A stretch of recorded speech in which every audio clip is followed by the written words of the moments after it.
क्या आप जानते हैं बिलीरुबिन का सामान्य लेवल मेटाबॉलिज्म को ठीक रखने में मदद करता है, जबकि इसकी हाई मात्रा पीलिया का कारण बनती है। पीलिया लिवर और पित्त में गंभीर समस्या का संकेत भी देता है। पीलिया ऐसी स्थिति है जिसमें आंखें, स्किन और यहाँ तक कि यूरिन भी पीला होने लगता है।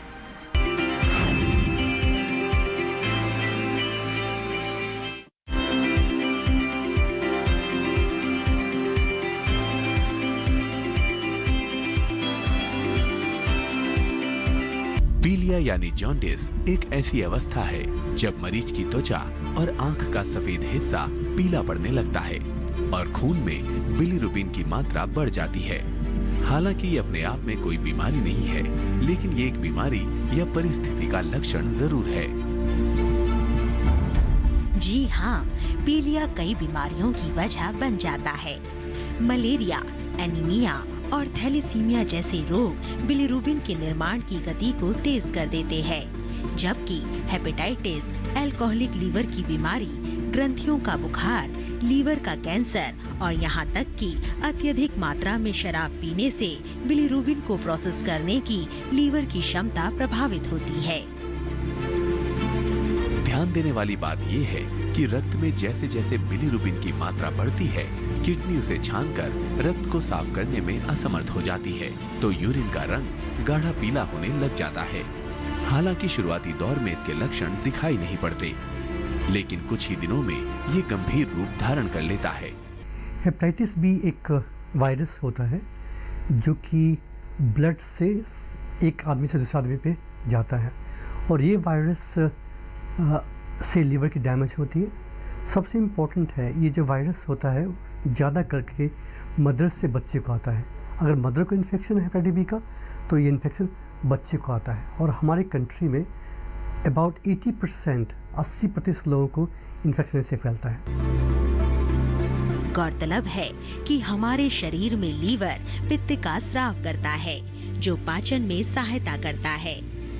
अगर इस पित्त प्रणाली में कोई विकृति आ जाती है या पित्त आंतों तक नहीं पहुंच पाता, तब व्यक्ति पीलिया यानी जॉन्डिस का शिकार हो जाता है। पीलिया का मतलब है कि आंखों और पेशाब का पीला हो जाना। पीलिया का जो कारण है कि हमारे ब्लड के अंदर एक पिगमेंट होती है बिलीरुबिन। यदि बिलीरुबिन की मात्रा अगर हमारे ब्लड में बढ़ जाए तो हमारी आंखें और पेशाब पीले हो जाते हैं। अगर हम पीलिया का कारण देखें तो एक उसका मुख्य कारण है हेपेटाइटिस, जिसे हम लीवर में सूजन कहते हैं। हेपेटाइटिस के जो दो मुख्य कारण है विषाणु हैं, हेपेटाइटिस ए और ई, जो कि दूषित जल और दूषित खाने से फैलते हैं। पीलिया आमतौर पर हेपेटाइटिस ए या हेपेटाइटिस सी वायरस के कारण फैलता है, जिसका मुख्य कारण दूषित या संक्रमित खान पान है। इस रोग में पाचन तंत्र सही ढंग से काम नहीं करता और शरीर का रंग पीला पड़ने लगता है। हेपेटाइटिस बी का टीका है, और वो टीका काफ़ी इफेक्टिव होता है। टीके की 3 डोज होती है, उसे लगाते हैं, मसल में लगाते हैं, 3 डोज लगती है, और ये टीका काफ़ी इफेक्टिव है। हर एक व्यक्ति को ये टीका लगना चाहिए, और जिससे कि इस बीमारी से हमें निजात मिल सके। मलेरिया, स्फेरोसाइटोसिस, थैलीसीमिया और ऑटोइम्यून विकार जैसी बीमारियों से पीड़ित व्यक्ति की रेड ब्लड सेल्स तेज गति से टूटने लगती है और बिलीरुबिन के स्तर को बनाए रखना मुश्किल हो सकता है। ऐसे में व्यक्ति पीलिया का शिकार हो जाता है। देखिए इसे, ये है हमारी लाल रक्त कोशिकाएं यानी रेड ब्लड सेल्स। सामान्य रक्त में पित्त रंजक का स्तर 1% या इससे कम होता है, लेकिन अगर इस मेटाबॉलिज्म में कोई भी दिक्कत होती है तो रक्त में बिलीरुबिन की मात्रा बढ़ जाती है। जब इसकी मात्रा 2 से 5% से ऊपर हो जाती है तो हम पीलिया के शिकार हो जाते हैं। पीलिया का जो मुख्य लक्षण है वो है आंखों का और पेशाब का पीला हो जाना। पीलिया के जो बाकी लक्षण है वो डिपेंड करते हैं कि पीलिया किस कारण से हुआ। अगर हम पीलिया के कारण देखें, एक कारण होता है कि लीवर में जो पित्त की नली है उसमें रुकावट आ जाना। रुकावट या तो ट्यूमर से हो सकती है या फिर पत्थर से हो सकती है। दूसरा कारण है कि लीवर में सूजन आ जाना। सूजन मुख्यतः हेपेटाइटिस वायरस से होती है, और जो लोग अल्कोहल अधिक मात्रा में लेते हैं उनके भी लीवर में सूजन आ सकती है। यदि किसी व्यक्ति को पीलिया लीवर में रुकावट आने से हुआ है तो वो अपने पेट के ऊपरी हिस्से में दर्द की शिकायत कर सकते हैं और उनको ठंड लगकर बुखार भी आ सकता है। यदि पीलिया लीवर में सूजन आने से हुआ है, उस कंडीशन में मरीज शिकायत करता है कि उसको बुखार आ रहा है और उसकी भूख बहुत कम हो गई है और मरीज को उल्टी भी आ सकती है और कुछ मरीजों में खुजली की शिकायत भी हो सकती है। पीलिया होने पर रोगी को अत्यधिक कमजोरी और बुखार के साथ सिर में दर्द रहता है और उसे भूख नहीं लगती। आंख और नाखूनों का रंग पीला होना और पेशाब पीला आना भी इसके लक्षण माने जाते हैं।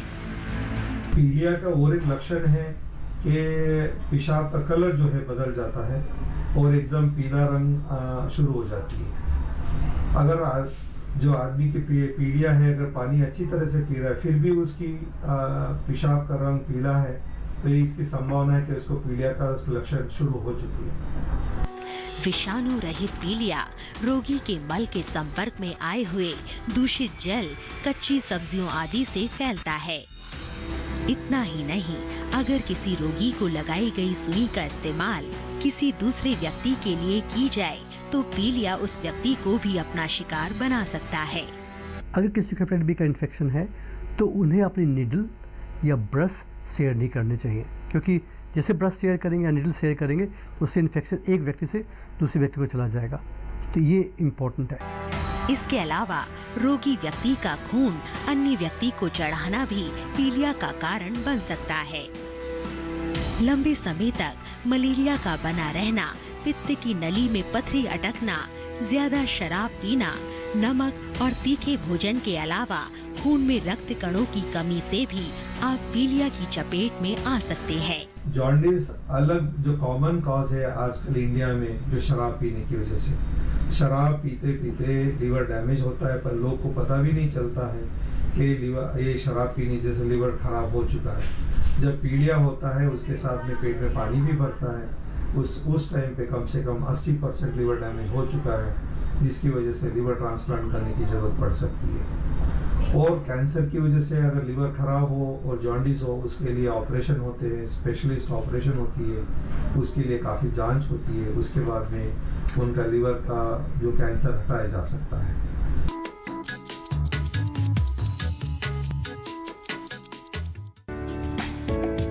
ये कामयाबी है अन्नदाता की। ये कहानी है खेत और खलिहानों की। कैसे करें अपने पशुओं की देखभाल, जानिए गांव-गांव के किसानों का हाल। देखिए गांव किसान, सोमवार से शुक्रवार दोपहर 12 बजे सिर्फ डीडी किसान पर।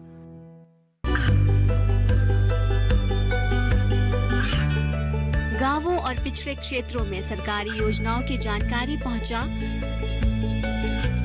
देश में कौशल और क्षमता विकास कर ग्रामीणों को सामाजिक बदलाव और विकास से जोड़ने की दूरदर्शन किसान की पहल चौपाल चर्चा देखें सोमवार से शुक्रवार सुबह 9 बजे।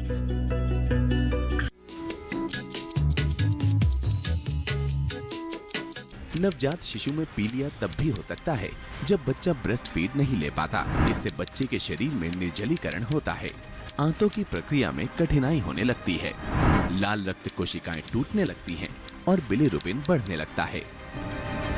नवजात शिशु को होने वाला पीलिया वयस्कों को होने वाले पीलिया से काफी अलग होता है। अगर किसी को पित्त की नली में कोई स्टोन फंस जाए या उसको कैंसर हो जाए तो भी पीलिया होता है। उसके अलावा किसी व्यक्ति में खून की मात्रा में, खून में कोई डैमेज हो जाए, खून का जो बोलते हैं हेमोलिसिस हो जाए तो भी पीलिया बनता है। बता दें कि शिशुओं को पीलिया लीवर की बीमारी की वजह से नहीं होता, क्योंकि बच्चों का लीवर इतना सक्षम नहीं होता कि वो वयस्कों के लीवर की तरह बिलिरुबिन को कम कर सके। नॉर्मल में बच्चों को पीलिया होना बहुत आम बात है। एक इसके 2-3 कारण होते हैं।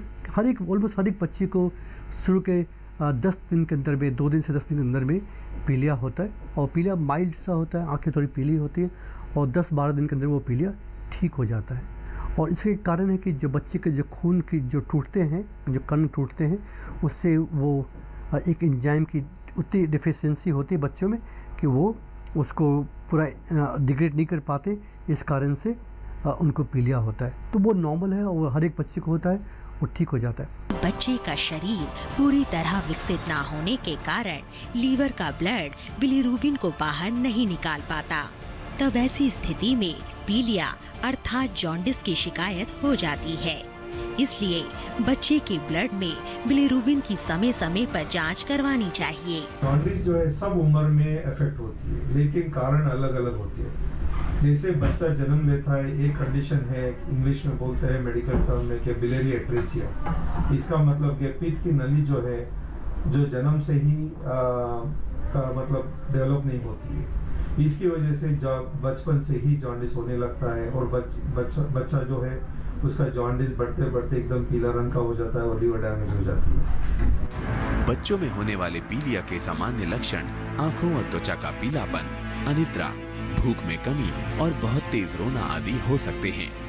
बच्चों में पीलिया रोग का प्रमुख कारण हेपेटाइटिस ए विषाणु है, जो दूषित अनाज, पानी, दूध, फल और सब्जियों के माध्यम से पेट में पहुंचता है। पीलिया के मरीज को हमेशा स्वच्छ खाना और स्वच्छ जल देना चाहिए। गन्ने का जूस पेशेंट को नुकसान कर सकता है और हल्दी देने का कोई नुकसान नहीं है, उससे आप हल्दी भी दे सकते हैं। आमतौर पर हम एडवाइस करते हैं कि पीलिया के मरीज को तेल और घी कम देना चाहिए, क्योंकि पीलिया होने के बाद थोड़ा सा डाइजेशन कमज़ोर हो जाता है। ऐसे मरीज को तेल खाने के बाद उल्टी की शिकायत हो सकती है और हम सलाह देते हैं कि मरीज को स्वच्छ खाना, स्वच्छ जल और उबला हुआ खाना और हरी सब्जियां खानी चाहिए। यदि इसका समय पर इलाज ना हुआ हो तो बच्चे के दिमाग को नुकसान होने के साथ साथ ये जानलेवा भी हो सकता है। शिशु के शरीर में बिलीरुबिन की मात्रा को कम करने के लिए उसे बार बार स्तनपान करवाएं, ताकि उसे ज्यादा से ज्यादा बाथरूम आए। अगर बच्चा स्तन से दूध नहीं लेता तो आप बच्चे को दूध निकाल चम्मच से भी दे सकती हैं। पीलिया लीवर से संबंधित दूसरी बीमारियों को भी जन्म देती है। ये बहुत ही जरूरी है कि आपका बच्चा साफ पानी का इस्तेमाल करे, चाहे स्कूल जाना हो या पिकनिक जाना। वैसे तो पीलिया किसी भी उम्र में किसी को भी हो सकता है, लेकिन गर्भवती महिला में इस रोग के लक्षण काफी उग्र होते हैं। जरा सी लापरवाही उम्र भर के लिए गहरे जख्म दे सकती है। जी हाँ, हालांकि हेपेटाइटिस ई का इन्फेक्शन सामान्य लोगों में अपने आप खत्म हो जाता है, लेकिन गर्भावस्था के दौरान हेपेटाइटिस ई वायरस का इन्फेक्शन माँ और बच्चे दोनों के लिए खतरनाक साबित हो सकता है। इससे बचाव के लिए समय से डॉक्टरी देखभाल आवश्यक है।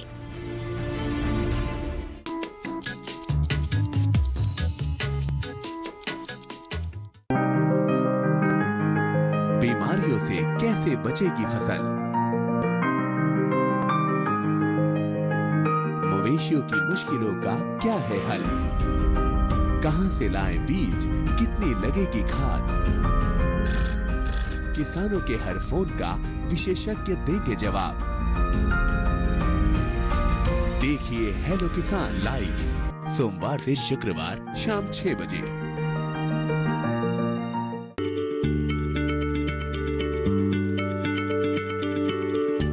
क्या आप किसी बीमारी से परेशान हैं? चाहते हैं डॉक्टर की सलाह?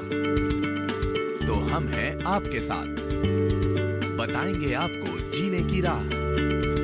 समस्याएं आपकी, समाधान देश के मशहूर विशेषज्ञों के। घर बैठे बात करें देश के जाने माने डॉक्टरों से। हमारे लाइव प्रोग्राम स्वस्थ किसान में हर शनिवार शाम 6 बजे से 7 बजे तक।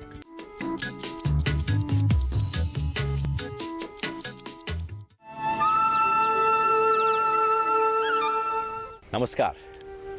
बीमारी या तो पेट से शुरू होती है और या फिर मन से शुरू होती है। अक्सर पेट खराब रहे तो पेट से बीमारियां शुरू हो जाती हैं और मन में तनाव हो, क्रोध हो, झल्लाहट हो, चिड़चिड़ापन हो तो मन से बीमारियां शुरू हो जाती हैं। ऐसे में अपने पेट से होने वाली बीमारियों को आप जरूर ध्यान रखें। पेट से जब बीमारियां शुरू होती हैं तो या तो पेट में थोड़ा मोटापा शुरू हो जाता है, तो यहाँ से शुरुआत होती है और उसके बाद धीरे धीरे करते हुए तमाम रोग पैदा होने लगते हैं। आज हम बात कर रहे हैं यदि गैस्ट्रिक रहता हो, गैस बनती हो, तो कैसे हम उसको ठीक करें। जी हाँ, योग के माध्यम से कुछ अभ्यासों से हम अपनी गैस की समस्या से छुटकारा पा सकते हैं। साथ ही साथ आप अपने खान पीन पर ध्यान दें। ऐसा भोजन न लें जो गैस को बढ़ाए। आप गारिष्ठ भोजन ना किया करें। ज़्यादा तला हुआ, भुना हुआ भोजन हमारे सिस्टम के ऊपर लोड डालता है। बहुत देर तक भूखा ना रहें। ज़्यादा चाय का सेवन ना करें। पानी की मात्रा जितना हो सके अधिक से अधिक लें तो फायदेमंद होगा। और लगातार पेट भरकर खाना नहीं खाया करें। आप जब खाना खाएं तो भूख से थोड़ा कम खाएं। कुछ अभ्यासों को जरूर किया करें। सबसे पहले कपालभाति। कपालभाति पाचन तंत्र के लिए बहुत अच्छा अभ्यास है। सबको करना चाहिए, रोज करना चाहिए। बस हाई ब्लड प्रेशर हो तो थोड़ा धीरे धीरे करें, लेकिन करें जरूर। तो कपालभाति के लिए हम सीधे बैठे हैं। श्वास को बार बार नाक से बाहर फेंकेंगे और पेट जाएगा अंदर की तरफ। सांस भरने पर ध्यान ना दें, वो तो अपने आप अंदर जाएगा। जो श्वास अंदर गया है उसको फिर से बाहर फेंकें। लगातार यह अभ्यास करते रहें। श्वास फेंकने की थोड़ी आवाज होगी। सीधे बैठे हैं।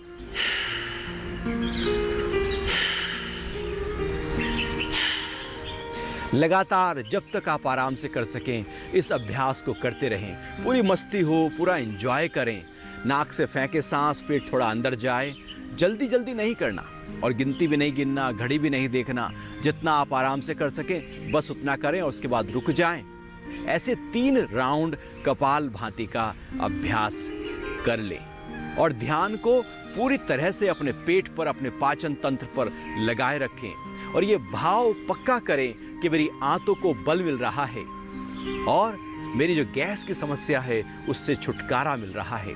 क्योंकि यह अभ्यास आपके लीवर को, पैनक्रियास को, किडनी को, आंतों को, पेट के सभी अंगों को बल देने का काम करता है। जिनको कब्ज की शिकायत है, कब्ज दूर होने लगेगी। जिनको भूख सही प्रकार से नहीं लगती, भूख भी अच्छी लगने लगेगी। और यह अभ्यास हमारे पाचन तंत्र को बल देकर हमेशा के लिए पेट संबंधी रोगों से छुटकारा दिला देगा। कपालभाति के बाद दूसरा अभ्यास हम कर रहे हैं। इसका नाम है मंडूकासन।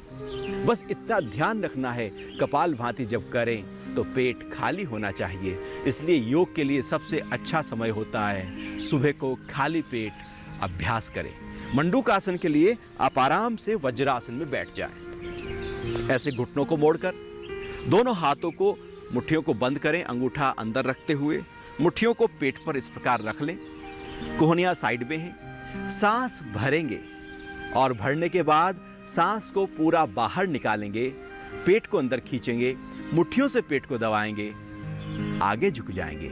कमर दर्द रहता हो तो आगे नहीं झुकना, बैठे बैठे ही अपने पेट को दबा सकते हैं। तो सांस भरें, पूरा निकाल दें।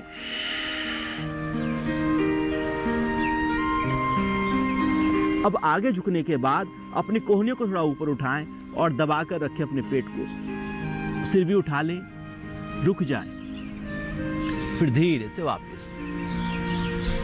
इसमें हमारा पेट पूरी तरह से दबने लगता है। जब पेट दबता है लगातार तो पाचन तंत्र के सभी अंग मजबूत होने लगते हैं। वहां पर खून का दौरा बढ़ जाता है, उनकी मालिश हो जाती है और गैस की समस्या से छुटकारा मिल जाता है।